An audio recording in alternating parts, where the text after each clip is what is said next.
예수님은 이 땅에 오신 목적 중에 가장 중요한 것은 인간의 죄 문제를 해결하기 위해서 오셨습니다. 이 땅에 일어나는 인간의 근본적인 문제는 죄로 인해서 파생된다고 성경은 말씀하고 있습니다. 예수님은 죄 문제를 해결하기 위해서 이 땅에 오셔서 십자가의 죽음의 길을 택하셨습니다. 예수님은 그 십자가를 지기까지 주로 하신 일은 말씀을 가르치시고 기도하는 일을 하셨습니다. 그 일에 많은 시간을 할애하셨던 것을 우리가 볼 수 있습니다. 그것도 최악의 상황 가운데서도 말입니다. 예수님은 자신을 죽이려는 음모 가운데서도 말씀을 가르치시고 또한 증거하셨습니다. 그래서 오늘 본문에 보면 예수님은 감람산에서 내려오셔서 아침 일찍 성전에 들어가 백성들에게 말씀을 가르치고 있었습니다. 그런데 마땅히 예수님을 최고로 반겨야 할 서기관들과 바리새인들의 또 다른 사건으로 예수님을 시험하는 장면을 오늘 보게 됩니다.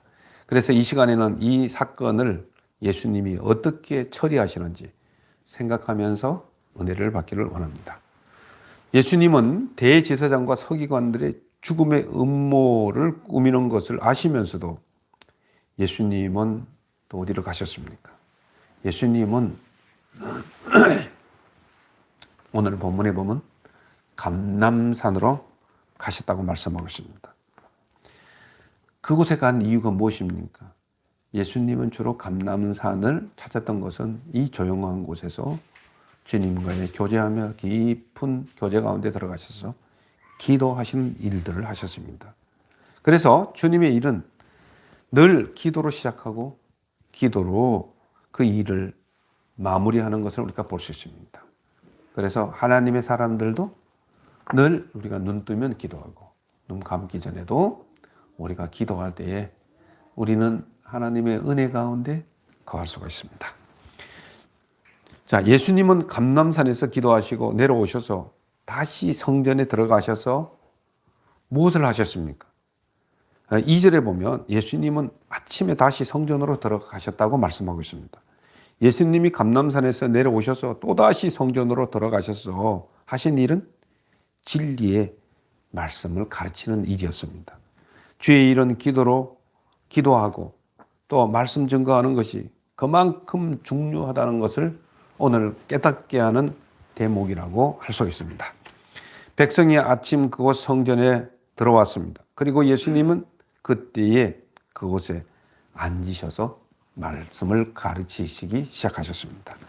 그러한 중에 서기관과 바리새인들은 어떤 사람을 데려다가 예수님 앞에 세웁니까? 3절에 보면 서기관과 바리새인들은 음행 중에 잡힌 여자를 많은 사람들이 지켜보는 가운데 예수님 앞에 세우는 것입니다. 그래서 예수님을 가르침 받고 있는 관점에서 음행 중에 잡힌 여자에게로 그 시선이 쏠리게 하는 것을 여기서 우리가 볼 수가 있습니다. 그리고 서기관들과 바리새인들은 예수님께 묻는 말은 또 무엇이죠? 4절, 5절을 봅니다. 그리고 서기관과 바리새인들은 여자를 가리키면서 선생이여 여기를 보시오 라고 말을 합니다. 그래서 이 여자가 간음하다가 현장에서 잡혀서 붙잡아서 끌고 왔습니다. 그 얘기를 하는 것입니다. 그런데 죄인은 법정에 세워야 하는데 법관이 아닌 자로서 죄인을 끌고 다닐 권리는 어디에 있다고 생각하십니까?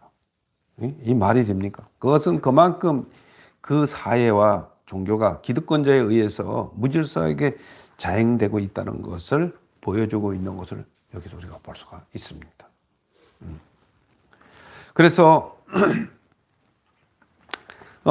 그들이 이 여인을 세우고 하는 말이 이러한 여인을 당신은 어떻게 하겠습니까? 한번 좀 말 좀 해보시오. 이렇게 얘기하는 것입니다. 그들이 이런 문제를 가지고 온 목적은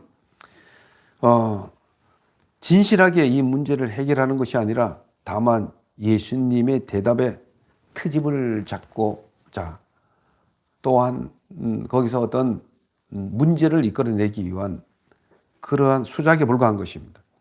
예수님이 만일 그 여자를 돌로 치라고 하셨으면 로마의 정권을 거스르게 되는 것이 뻔한 것입니다. 그 이유는 그때 로마의 정권이 유대 민간에게 사형 집행권을 허락하지 않았기 때문입니다. 그리고 또 예수님이 만일 그 여자를 돌로 치지 말라고 하셨다면 모세의 율법을 거스르는 자라는 죄인 취급을 받으실 것이 뻔한 사실입니다. 그래서 유대인들은 저렇게 교묘하게 예수님을 딜레마에 빠뜨리려고 시험하는 것입니다. 궁지에 몰라고 이런 시험을 하는 것입니다. 그들이 예수님께 그렇게 질문한 의도는 무엇입니까? 6절에 보면 그들이 이렇게 말하는 이유는 예수를 고발할 조건을 찾고 또한 얻고자 한 것입니다. 그래서 예수님을 시험해 보는 것입니다. 이렇게 말해도 시험에 걸리고 저렇게 말해도 시험에 걸리는 것입니다. 이에 말한 것과 같이 로마의 법에는 간음한 여자를 돌로 치는 법이 없으니 만큼 만일 예수님께서 모세의 법대로 하라고 명하였다면 로마 법에 걸리게 되고 모세의 법대로 하지 말라고 하신다면 산헤드린 공회에 걸리게 될 것이 뻔하기 때문입니다. 그래서 그들의 물음에 예수님 몸을 굽혀 땅에 글을 쓰셨습니다. 그 내용이 무엇인지 알 수 있습니까? 그 내용은 무엇인지 모릅니다.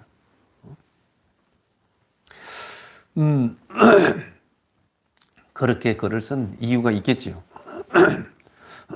잠시 후에 우리가 살펴보도록 하겠습니다. 그들은 묻기를 그치지 않고 따져 묻자 예수님의 대답은 또한 무엇입니까? 7절에 봅니다.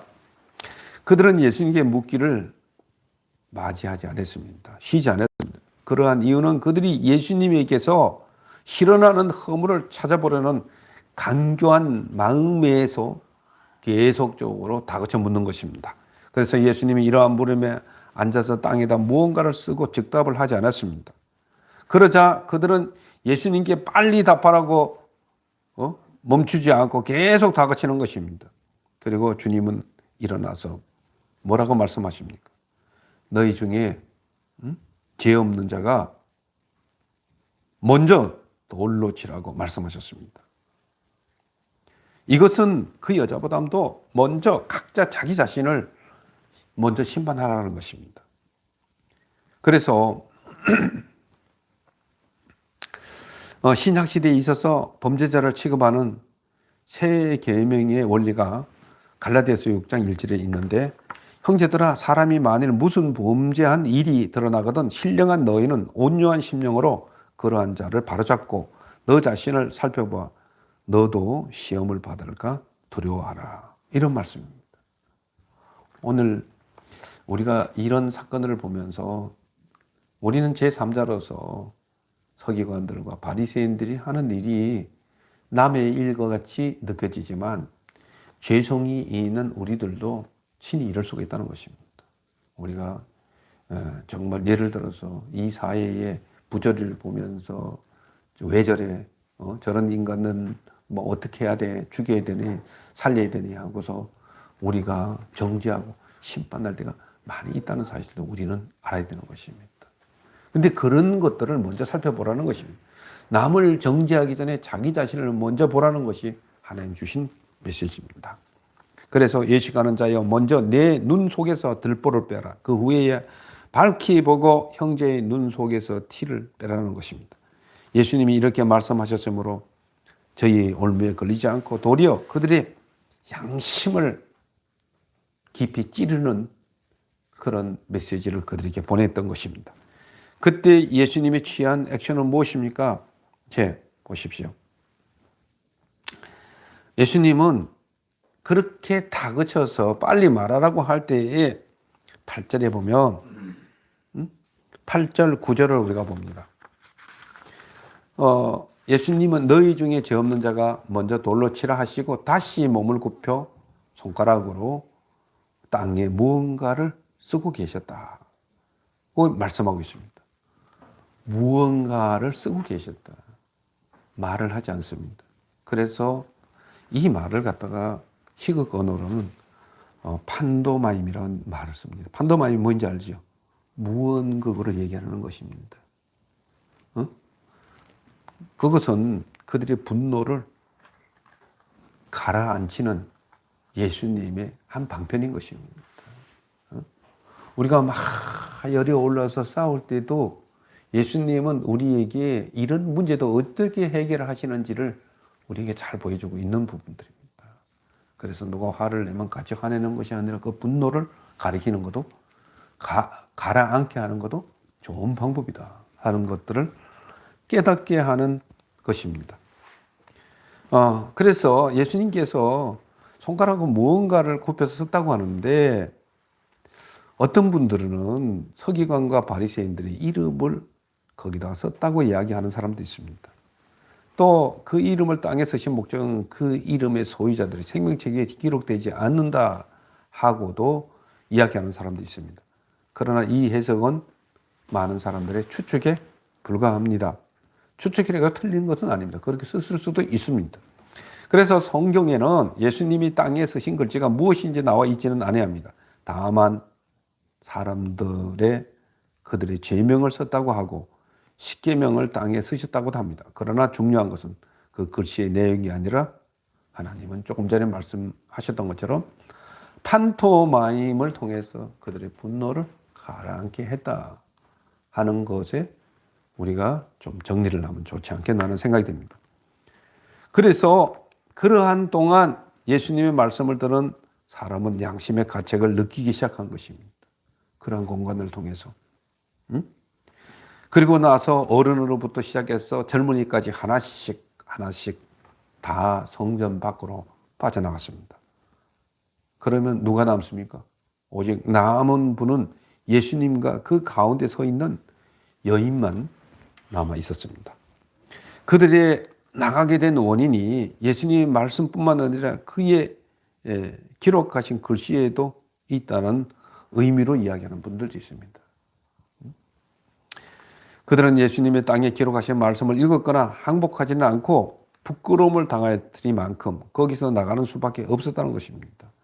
그래서 하나씩 나간 것은 그들이 감심으로 행동하지 않고, 그러니까 어떤 그런 혈기로 행동하지 않고 마지못해서 행동한 증표입니다. 그들은 예수님의 말씀을 양심적으로 옳은 줄 알면서도 그래도 대항해 보려는 억지를 부린 듯이 머뭇거리다가 할 수 없이 그 자리를 뜨는 것을 여기서 지금 보여주고 있습니다.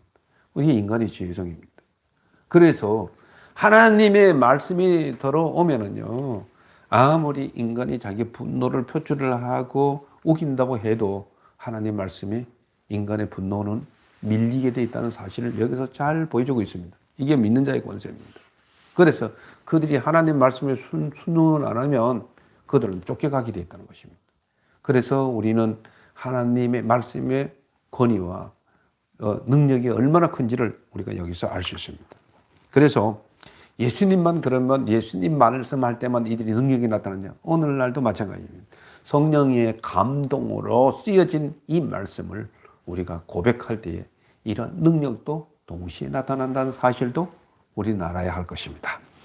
예수님은 이러한 상황에서 여인에게 어떠한 메시지를 우리가 던지고 있습니까? 10절을 봅니다. 예수님은 모든 사람들이 그 자리를 다 떠난 것을 보셨습니다. 예수님은 여자여, 그 자리에서 여자여, 너를 고발하는 자들이 어디 있느냐? 너를 정죄한 자가 없느냐고 묻는 것입니다. 예수님의 이 말씀은 그 여자의 죄가를 가볍게 보시는 의미가 아닙니다. 그것은 다만 제멋대로 재판장이 되어 남을 정죄하는 인간들의 월권 행동을 옳지 않게 여기실 뿐입니다.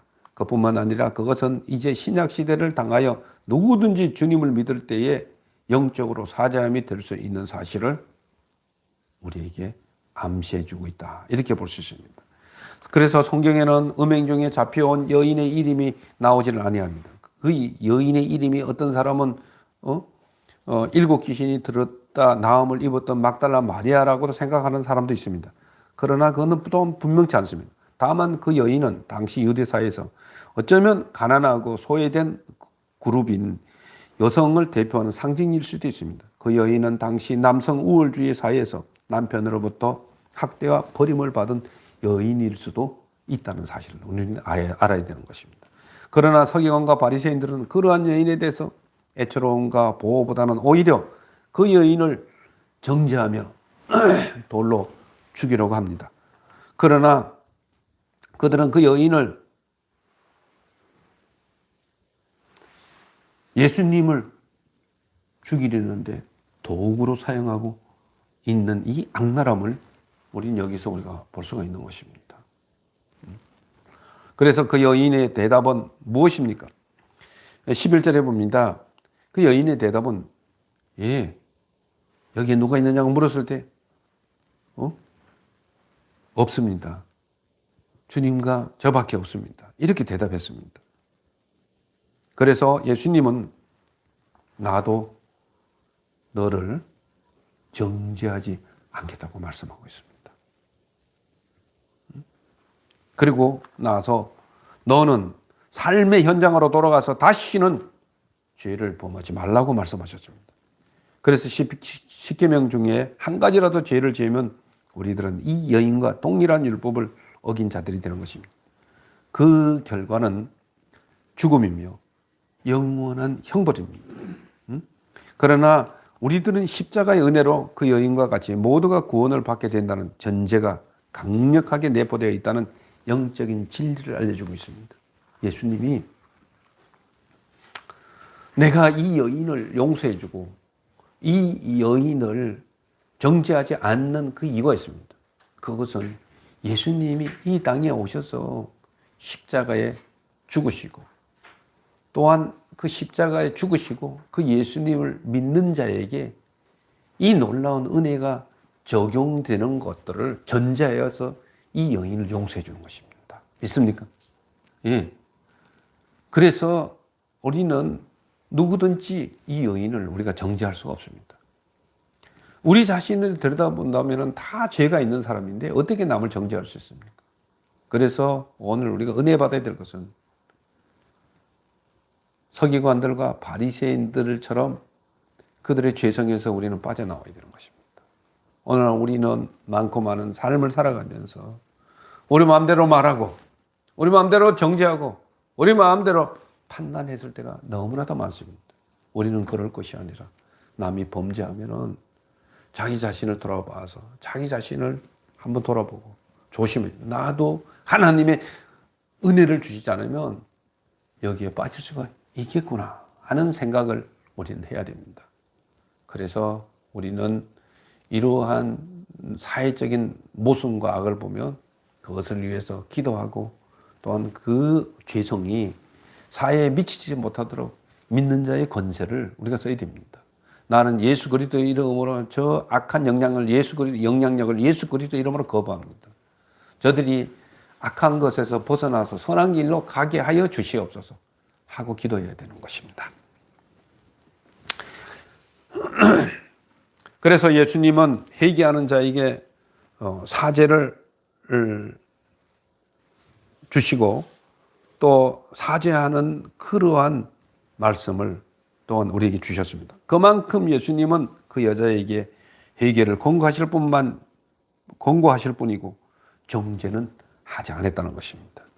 이제 말씀을 정리합니다. 예수님은 그 어떠한 교묘한 종교 지도자의 시험에도 넘어가지 않았습니다. 우리도 하나님 지혜가 있다면 이렇게 할 수 있습니다. 오히려 그들의 죄를 지적하며 양심의 가책을 받겠습니다. 그리고 죄인으로서 끌려온 한 여인에게도 그 죄 가운데서 벗어날 수 있는 사죄의 길을 활짝 열어주셨습니다. 그리고 회개하여 새 삶의 길을 활짝 열게 하신 주님의 축복의 길로 인도하셨습니다. 오늘도 그 주님의 은혜가, 그 사랑의 은혜가, 사죄의 은혜가, 십자가의 그 사랑이 저와 여러분들에게 흘러 넘치기를 예수님 이름으로 축원합니다. 기도하겠습니다.